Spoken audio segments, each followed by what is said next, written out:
Jadi satu diangkat, satu ditinggal bukanlah peristiwa pengangkatan atau rapture. Nas Alkitab yang sudah kita pelajari tadi dengan jelas menyatakan bahwa itu adalah peristiwa orang-orang kudus, yaitu Israel dan Kristen, ditangkap secara acak, lalu dibawa. Hai, Salam. Terima kasih sudah mengklik video ini. Terima kasih juga bagi Anda yang sudah subscribe. Kali ini saya masih akan berbagi pengertian firman Allah seputar akhir zaman.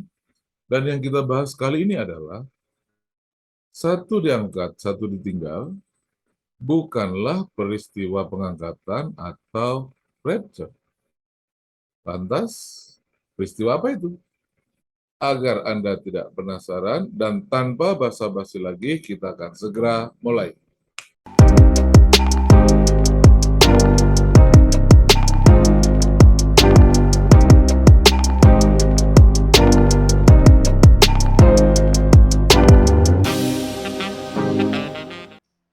Ya, kita akan membahas satu diangkat, satu ditinggal. Anda bisa melihat ini gambar ilustrasi seorang wanita di satu pesawat yang suaminya mendadak lenyap dan dia tinggal bajunya saja. Ini adalah ilustrasi mengenai satu diangkat, satu ditinggal. Apakah ini? Ya, saya tidak sedang menyampaikan bahwa satu diangkat, satu ditinggal adalah rapture. Sebaliknya justru satu diangkat, satu ditinggal bukan peristiwa pengangkatan atau rapture. Jadi sekali lagi ya, satu diangkat, satu ditinggal itu pada dasarnya bukanlah peristiwa pengangkatan atau rapture. Banyak yang beranggapan bahwa ungkapan satu diangkat, satu ditinggal yang dirumuskan berdasarkan Injil Lukas pasal 17 ayat 34 sampai 36 itu adalah peristiwa pengangkatan atau rapture. Nah, anggapan ini berasumsi bahwa menjelang masa kesusahan besar, sebelum datangnya zaman antikristus, akan ada orang-orang yang diangkat, di rapture maksudnya, lalu dibawa ke surga. Di sisi lain akan ada orang-orang yang tertinggal di bumi yang akan masuk dalam masa kesusahan besar. Pertanyaannya adalah, benarkah orang-orang yang diangkat itu dibawa ke surga? Ini diangkat dalam tanda kutip ya. Itu dibawa ke surga atau justru dibawa ke tempat lain? Ada kemungkinan dibawa ke tempat yang lain yang bukan surga? Ya, sangat mungkin. Nah, untuk itu, untuk mengetahui kebenarannya, yuk kita cari tahu duduk perkaranya. Ada 3 topik pembahasan yang kita akan bahas. Pertama, bukan peristiwa pengangkatan. Kedua, Israel diinvasi oleh antikristus. Ketiga, dibawa ke tempat ini. Ya, kita akan membahas yang pertama, bukan peristiwa pengangkatan atau rapture. Ya, saya bacakan Lukas 17 ayat 34 sampai 36 sebagai berikut. Aku berkata kepadamu, pada malam itu ada 2 orang di atas satu tempat tidur, yang seorang akan dibawa dan yang lain akan ditinggalkan. Ada 2 orang perempuan bersama-sama menghilang, yang seorang akan dibawa dan yang lain akan ditinggalkan. Kalau ada 2 orang di ladang, yang seorang akan dibawa dan yang lain akan ditinggalkan. Nah, kita akan mempelajari asal kata dibawa ini apa sama dengan kata diangkat. Asal kata dari bahasa Yunani-nya sama atau tidak? Ternyata kata dibawa itu berasal dari kata Yunani paralambano ya, paralambano yang artinya diambil atau dibawa tanpa konotasi diangkat ke atas atau ke langit atau ke surga ya. Tidak ada konotasi seperti itu, ya hanya dibawa begitu saja. Nah, sedangkan kata diangkat berasal dari kata harpatso. Inilah kata yang selalu dipakai untuk menjelaskan peristiwa pengangkatan atau rapture ini, harpatso, yang artinya dibawa dengan paksana. Kata ini punya konotasi dibawa ke atas, ke langit, atau ke surga. Untuk itu, kita akan melihat contoh nas Alkitab yang menggunakan kata paralambano dan kata harpatso. Ya, nomor 1 kita akan mempelajari nats-nats Alkitab yang mengandung kata paralambano yang dibawa tadi ya. Demikian kata Alkitab dalam Matius 27 ayat 27. Kemudian serdadu-serdadu wali negeri membawa, nah kata membawa di sini adalah paralamano, membawa Yesus ke gedung pengadilan, lalu memanggil seluruh pasukan berkumpul sekeliling Yesus. Jadi peristiwa semacam ini, yaitu serdadu-serdadu membawa seseorang ini, adalah berasal dari kata Yunani paralambano yang artinya dibawa oleh orang itu ya. Yang kedua, ada Kisah Rasul 21 ayat 24. Bawalah mereka, nah ini adalah kata paralambano juga, yaitu Rasul Paulus oleh para rasul yang ada di Yerusalem disuruh membawa orang-orang Yunani temannya itu untuk melakukan pentahiran ke bait Allah. Ada beberapa orang yang diajak Rasul Paulus ke bait Allah untuk melakukan pentahiran. Kata para rasul anak domba yang 12 orang itu berkata begini, dalam hal ini diwakili oleh Yakobus ya, bawalah para lambano mereka bersama-sama dengan engkau. Lakukanlah pentahiran dirimu bersama-sama dengan mereka dan tanggunglah biaya mereka sehingga mereka dapat mencukurkan rambutnya. Maka semua orang akan tahu bahwa segala kabar yang mereka dengar tentang engkau sama sekali tidak benar, melainkan bahwa engkau tetap memelihara hukum Taurat. Nah, selanjutnya ada Kisah Rasul pasal 21 ayat 32, yaitu kepala pasukan itu segera bergerak. Nah, kalau yang ini tadi prajurit membawa Yesus, kalau ini tadi seseorang membawa orang lain yang banyak, tapi kalau ini malah sebaliknya, paralamano di sini disebutkan dengan kata bergerak. Itu artinya apa? Membawa diri sendiri, tapi intinya apa? Membawa. Kepala pasukan itu segera bergerak, yaitu membawa diri sendiri dengan prajurit-prajurit dan perwira-perwira dan maju mendapatkan orang banyak itu. Ketika mereka melihat dia dan prajurit-prajurit itu, berhentilah mereka memukuli Paulus. Jadi Rasul Paulus sedang mau dibunuh oleh orang-orang Yahudi pada waktu itu ya. Nah, pasukan itu bergerak untuk menyelamatkan Rasul Paulus dan karena itu tidak jadi. Nah, pada waktu kepala pasukan ini bergerak, kata bergerak itu adalah kata Yunani paralambano. Artinya apa? Membawa diri sendiri. Oke ya. Jadi ketika nas Alkitab yang mengandung kata paralambano di atas mengandung pengertian menangkap dan membawa orang lain, contohnya Tuhan Yesus tadi, kemudian membawa dalam arti kata mengajak orang lain pergi bersama, dan yang ketiga yaitu membawa diri sendiri atau bergerak. Nah, ketiga-tiganya ini sama sekali tidak mengandung pengertian dibawa ke atas. Dalam arti kata diangkat atau di rapture tadi ya, baik ke angkasa atau ke surga. Sama sekali tidak. Oke, jelas ya. Sekarang kita akan lihat yang mengandung kata harpazo. Ya, nomor 2 mengandung kata harpazo. Ini contoh nats Alkitabnya. Ada 2 Korintus 12 ayat 2 sampai ayat 4. Ini mengenai Rasul Paulus diangkat ke surga.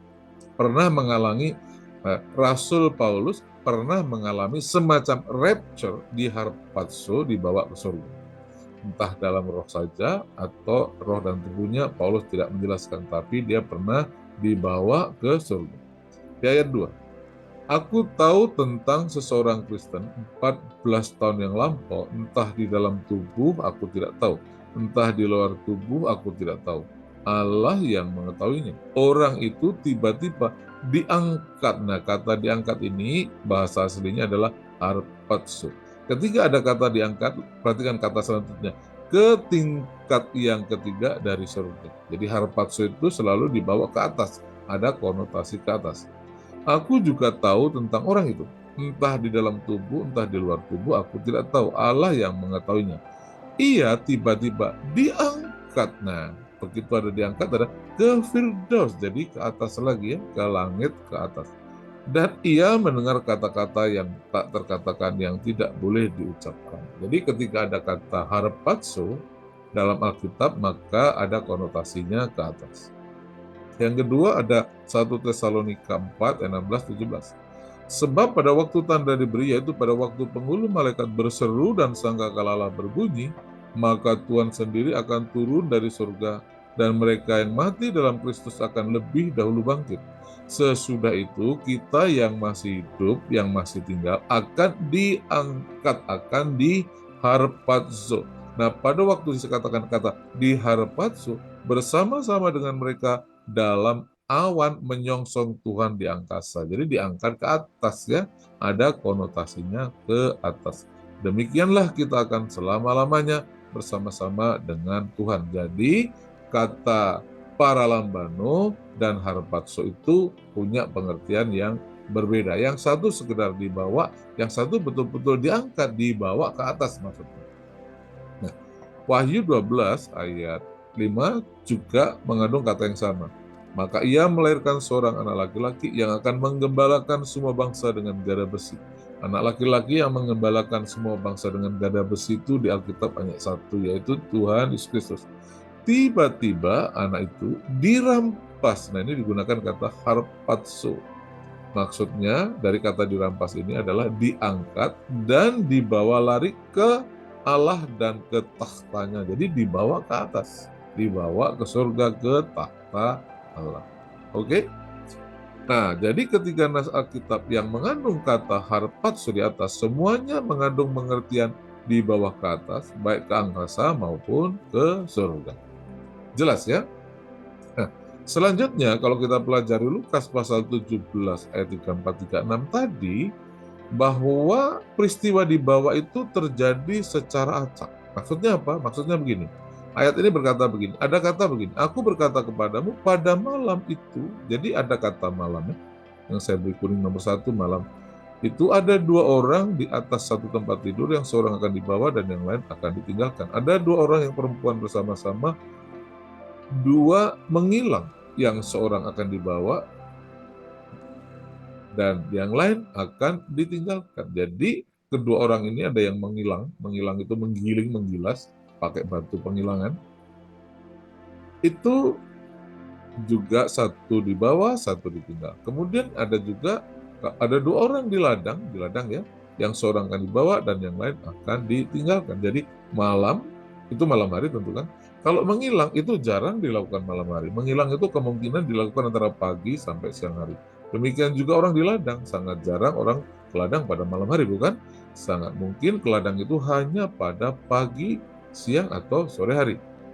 Nah, jadi mereka itu dibawa pada waktu yang berbeda. Ada yang malam, ada waktu menghilang, dan waktu di ladang.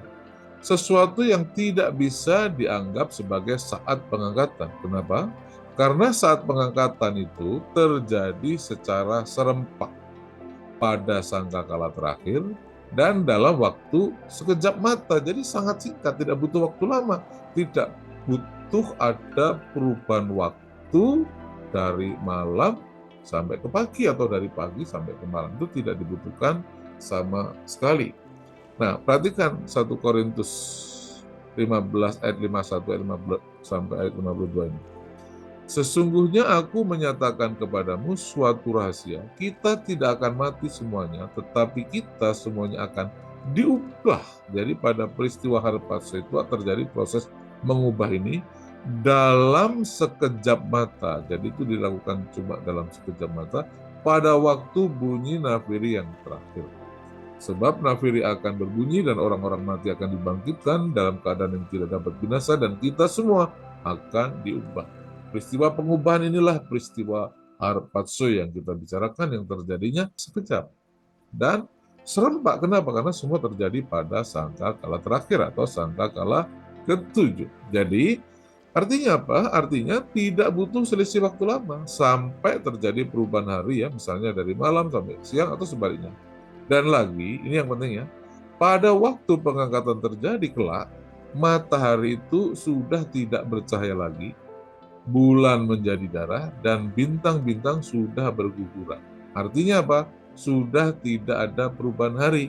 Jadi kalau yang tadi dilakukan pada malam, pada waktu menghilang, dan pada waktu siang, yaitu ke ladang, itu artinya ada perubahan hari-hari. Sementara catatan Alkitab yang kita temukan menjelaskan bahwa pada waktu Tuhan datang, kemudian Tuhan memerintahkan para malaikat untuk melakukan rapture dari keempat penjuru bumi, itu terjadi di sangkakala ke yang terakhir, artinya pada waktu Tuhan sudah datang. Nah, sedangkan pada waktu satu orang dibawa, satu ditinggal tadi, ada yang malam, ada yang pagi, kelihatannya ada yang siang. Seperti itu gambarannya ya. Oke? Nah, saya ingin berikan gambaran yang lebih jelas lagi dengan membagikan ini. Ini adalah 8 zaman di Perjanjian Baru ya. Jadi, ini adalah pada saat meterai ketujuh nanti pada waktu Tuhan datang itu di sini. Nah, peristiwa satu diangkat, satu ditinggal itu terjadinya di sini. Artinya apa? Antara kedatangan Tuhan yang disertai dengan peristiwa pengangkatan. Jadi Tuhan datang disertai pengangkatan itu tertulis pada Matius 24 ayat 30 sampai ayat 31. Sedangkan satu dibawa, satu ditinggal yang masih matahari belum ada perubahan itu terjadi di meterai 5 ini, di masa kesusahan besar ini. Nanti kita jelaskan kenapa seperti ini ya. Kenapa terjadinya di sini nanti kita jelaskan. Nah, setelah meterai kelima ini berakhir atau selesai, maka memasuki meterai 6. Nah, pada meterai 6 ini matahari sudah tidak bercahaya, bulan menjadi darah, dan bintang-bintang berguguran. Yang Anda bisa melihat pelajari di ayat-ayat yang kita terangkan di sini. Jadi, intinya peristiwa satu diangkat, satu ditinggal itu betul-betul bukanlah peristiwa pengangkatan. Kenapa? Karena ada di zaman yang berbeda. Yang satu terjadi di meterai 5, yang satu terjadi di meterai 7. Jarak di antara keduanya, ya, jarak di antara keduanya itu minimal selisih waktunya adalah 45 hari. Kemudian, zaman antikris itu adalah zaman 3,5 tahun itu, yaitu 1290 hari itu. Dan kemudian Tuhan datang pada hari ke 1335 hari. Itu artinya ada selisih waktu 45 hari. Setelah masa kesusahan besar ini, 45 hari kemudian Tuhan datang dan disitulah pengangkatan terjadi. Artinya apa? Artinya satu diangkat, satu tinggal bukanlah peristiwa pengangkatan karena terjadi pada kurun waktu yang berbeda. Oke ya, jelas ya. Di sini tidak ada peristiwa pengangkatan. Ayat yang mendukung itu tidak ada. Ayat eksplisitnya sama sekali tidak ada. Oke? Nah, kesimpulannya, satu di bawah, satu ditinggal bukanlah peristiwa pengangkatan atau rapture. Pertanyaannya sekarang adalah, itu peristiwa apa? Maksudnya, satu diangkat, satu ditinggal itu peristiwa apa sebenarnya? Ya, untuk mengetahui jawabannya, kita akan langsung membahas bagian kedua.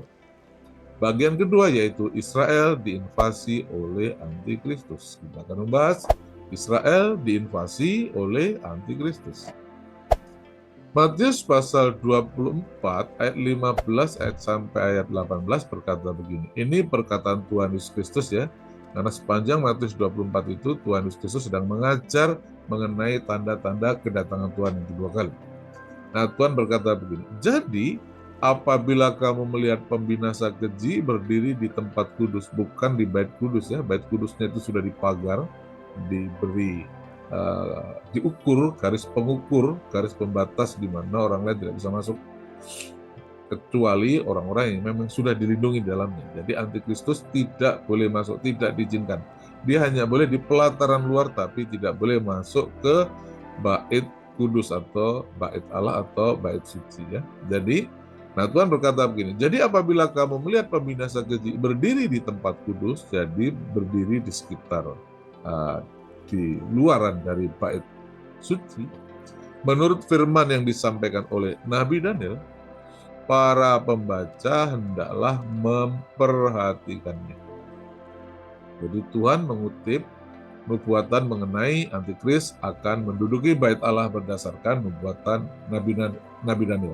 Nah, Tuhan berkata begini, apabila kamu sudah melihat itu, melihat pembinasa keji, si antikris itu sudah berdiri di tempat kudus, ya, maka kata Tuhan, orang-orang yang di Yudea haruslah melarikan diri ke pegunungan. Jadi jelas ya, Tuhan berkata, kalau peristiwa ini sudah terjadi, yaitu melihat pembinasa keji berdiri di tempat kudus, maka orang-orang Yudea yang ada di Yudea, ya, haruslah melarikan diri ke pegunungan. Ini kata Tuhan.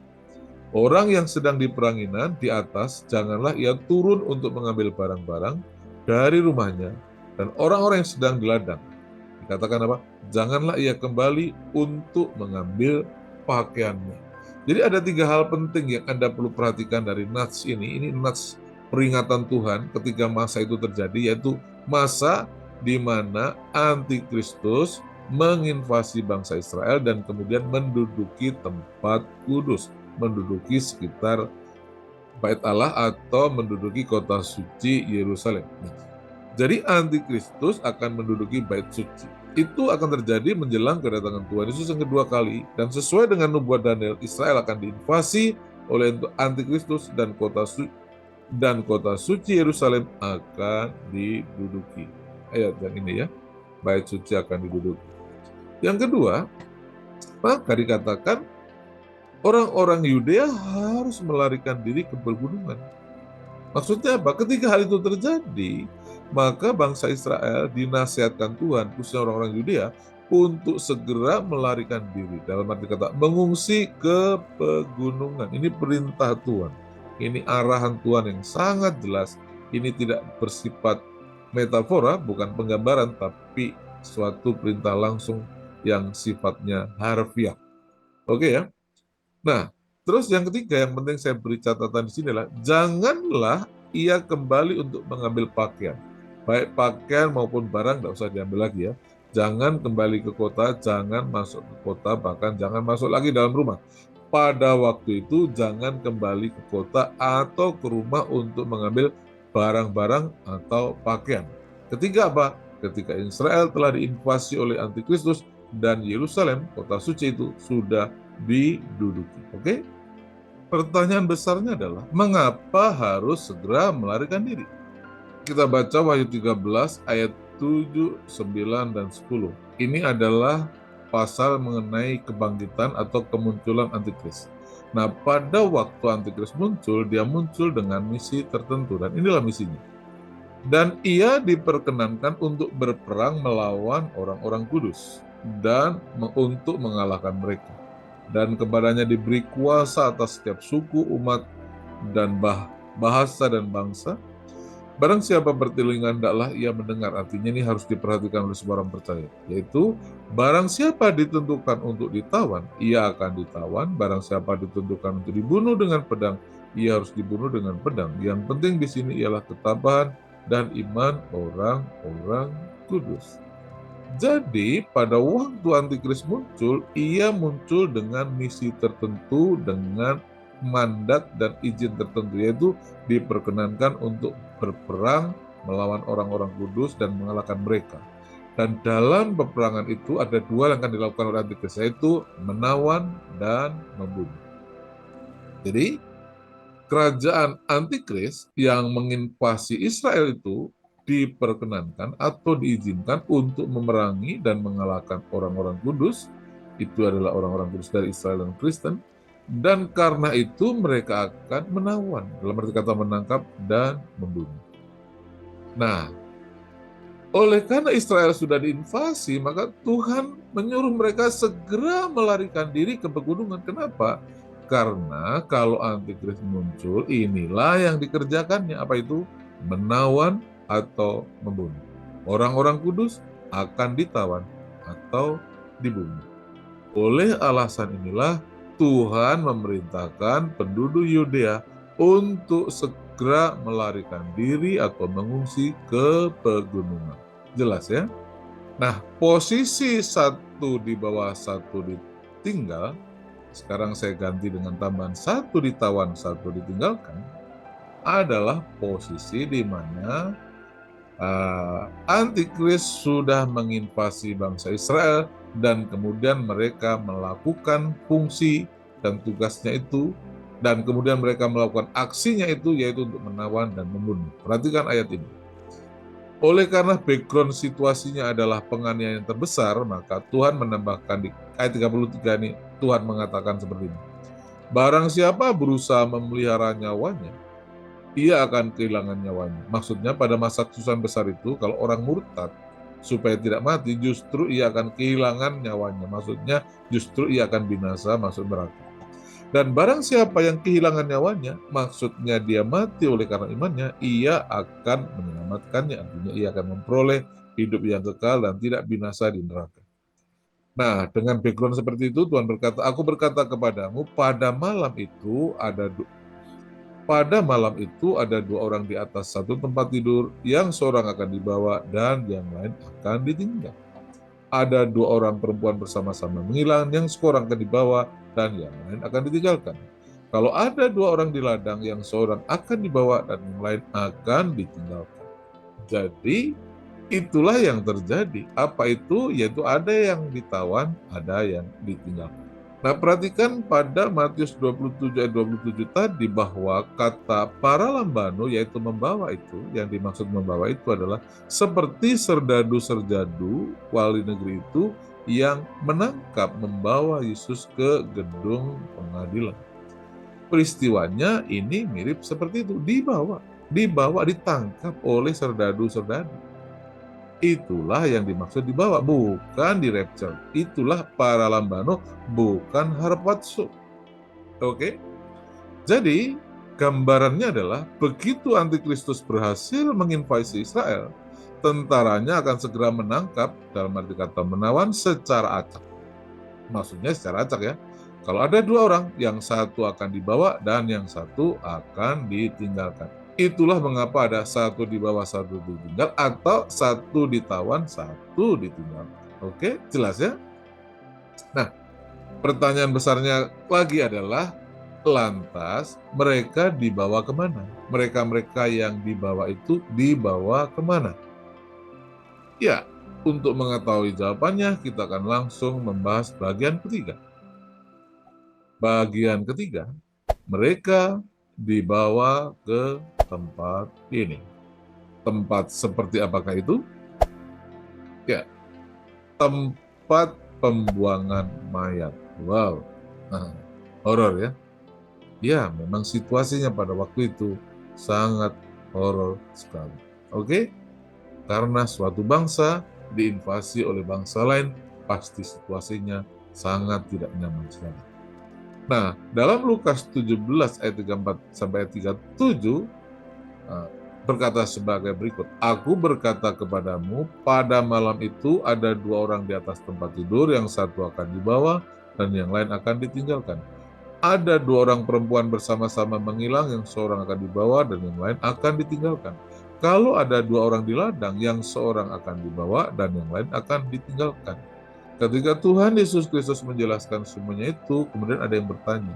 Kata mereka kepada Yesus, di mana Tuhan? Maksudnya dibawa kemana? Mereka tuh dibawa kemana?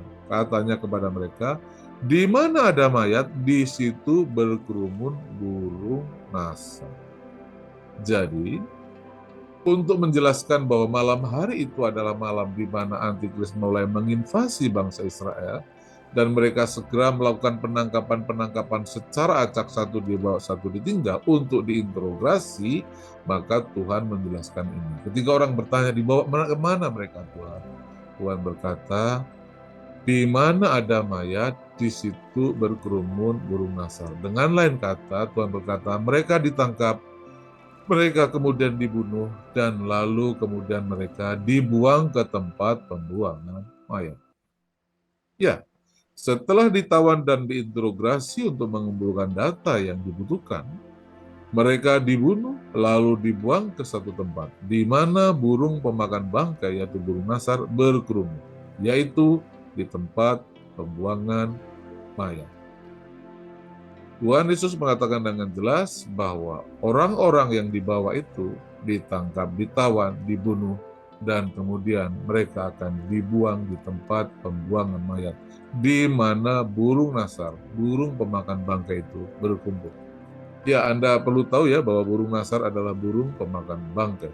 Di Tibet, orang-orang yang mati itu namanya dikubur di langit. Kata dikubur di langit, mereka tidak dikubur di tanah, tapi mereka diberikan di tengah kumpulan burung nasar yang berkumpul, yaitu burung-burung pemakan bangkai. Jadi kalau ada anggota masyarakat mereka yang meninggal, mayat mereka tidak ditanam di tanah, tapi dibawa di sini untuk dimakan oleh burung nasar. Jadi di mana burung nasar ini berkumpul, di situ ada mayat, ada orang-orang yang mati. Burung ini selalu berkumpul di tempat pembuangan mayat. Oke ya, jelas ya. Sekarang saya berikan 3 catatan penting. Satu, jadi satu diangkat, satu ditinggal bukanlah peristiwa pengangkatan atau rapture. Nas Alkitab yang sudah kita pelajari tadi dengan jelas menyatakan bahwa itu adalah peristiwa orang-orang kudus, yaitu Israel dan Kristen, ditangkap secara acak, lalu dibawa, atau para lamano ya, dibawa mereka, dan kemudian ditawan oleh Antikristus. Nah, selama masa penahanan atau selama masa ditawan itulah orang-orang kudus akan mengalami penganiayaan paling keji, yaitu penganiayaan yang belum pernah terjadi sebelumnya, sebagaimana yang Tuhan telah katakan. Sehingga hal itu berujung pada kematian. Akan tetapi kematian itu berarti mereka, orang-orang kudus itu mengalami kemenangan karena mereka tidak murtad. Namun, kalau orang tidak mati, ada kemungkinan ia menyelamatkan nyawanya dengan cara murtad. Dan kemudian orang-orang ini justru mengalami kekalahan dan kebinasan kekal. Karena Tuhan yang akan menghukum mereka. Gitu ya, saudara-saudara ya, semoga Anda menangkap dengan baik. Nah, kepada orang-orang kudus yang tertawan itu Tuhan menyatakan, yang murtad, maksud yang memelihara nyawanya, akan kehilangan nyawanya atau binasa di neraka. Sedangkan yang mati, yang kehilangan nyawanya karena iman, justru akan memperoleh nyawanya. Dalam arti kata, memperoleh hidup kekal. Demikianlah tadi, satu diangkat, satu ditinggal, yang ternyata bukan peristiwa pengangkatan atau rapture. Doa saya, semoga Anda terinspirasi dan terberkati. Sampai bertemu di video selanjutnya, Tuhan Yesus Kristus memberkati.